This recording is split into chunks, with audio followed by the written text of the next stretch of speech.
Hello दोस्तों, स्वागत है आपका मेरे इस सैनिक समाचार चैनल में। दोस्तों, आज की वीडियो में बात करेंगे जो डीए 2% बढ़ रहा है उससे पे पेंशन में कितनी बढ़ोतरी होने वाली है।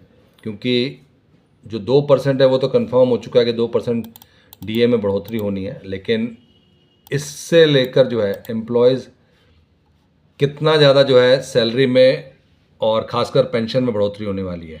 DA D R hike for employees and pensioners ये कंफर्म हो चुका है कि सेट टू रिसीव 2%, आप देख सकते हैं 2% डियरनेस अलाउंस या डियरनेस रिलीफ, जो कि जनवरी 2026 से लागू हो जाएगा 60%। और ये एज़ पर जो AIC पिन के इंडेक्स पब्लिश किए गए हैं उसके बेसिस पर है। आप देख सकते हैं यहाँ पर दिसंबर 2025 एंड द 8th पे कमीशन स्टार्टेड फ्रॉम 1 जनवरी 2026। तो उसके बेसिस पर अब जो डीए है उसका आप देख सकते हैं कि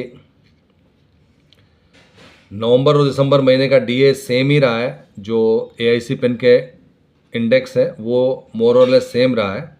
और इसकी वजह से आप दोस्तों देख सकते हैं कि अब जो मेन कैलकुलेशन है, जो डीए AIC पिन के जो इंडेक्स है उसके बेसिस पे जो कैलकुलेट हुआ है वो आपका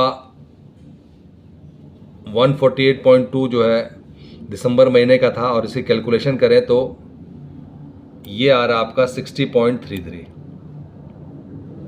तो इस टाइम पे करंट डीए 60.33 है, जो कि 60% हुआ।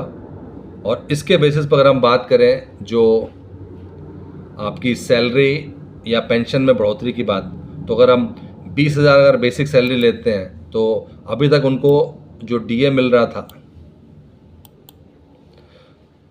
टोटल सैलरी जो उनको मिल रही थी विथ 58% डीए, वो 31,600 था।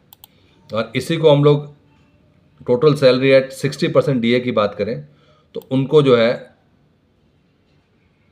32,000 मिलेगा। तो मतलब अगर बेसिक हम लोग 20,000 की सैलरी पे भी चलते हैं तो स्टार्टिंग जो है 400 रुपये का फ़ायदा होने वाला है। और यही जैसे जैसे बेसिक बढ़ता जाता है, अगर हम यही 40,000 की बात करें तो उस केस में जो अभी पेंशन सैलरी जो भी कहें मिल रहा है वो 63,200 मिल रहा है, ये बढ़कर आपका 64,000 हो जाएगा। और यही जो है जो मैक्सिमम इंक्रीज़ है, क्योंकि जो डीए में इंक्रीज़ है वो 2% है, तो ये 400 से स्टार्टिंग करके ये आपका 2,000 तक जा सकता है। दोस्तों, ये आपका जो है एक्सपेक्टेड आप उम्मीद कर सकते हैं कि जो आपको जनवरी महीने की जो सैलरी बढ़ी हुई है, जो डीए 2% इंक्रीज़ हुआ है, उसके बेसिस पर अगर हम मिनिमम जाएँ तो 400, वो भी हमने बेसिक यहाँ पे 20,000 लेके चले हैं। इससे कम किसी की बेसिक है तो थोड़ा सा और कम जाएगा, बट अगर हम बात करें अप्रॉक्सीमेटली तो जो आपको फ़ायदा होने वाला है इन टर्म्स ऑफ रुपीज़ वो 400 से लेकर आपको 2,000 रुपये तक। और ये हम बात कर रहे हैं जहाँ पर 1,00,000 रुपये जो है पे है, तो उस केस में जो है डीए मिलाकर 1,58,000। और अगर हम 60% डीए की बात करें तो वो 1,60,000 हो रहा है, तो वहाँ पे उनको 2,000 का फ़ायदा हो रहा है। और कहीं ना कहीं जनवरी महीने से जो है मार्च महीने में इसकी घोषणा होगी, इसका अनाउंसमेंट होगा, और उसके बाद से आपको 3 महीने के एरियर, तो जो 2,000 मैक्सिमम उनको लगभग 8,000 रुपये तक का एरियर का भुगतान होगा। दोस्तों, ये था आज का इंपॉर्टेंट अपडेट सभी केंद्रीय कर्मचारियों के लिए, पेंशनर्स के लिए। अगर वीडियो पसंद आए तो लाइक कीजिए, शेयर कीजिए और सब्सक्राइब करना ना भूलें।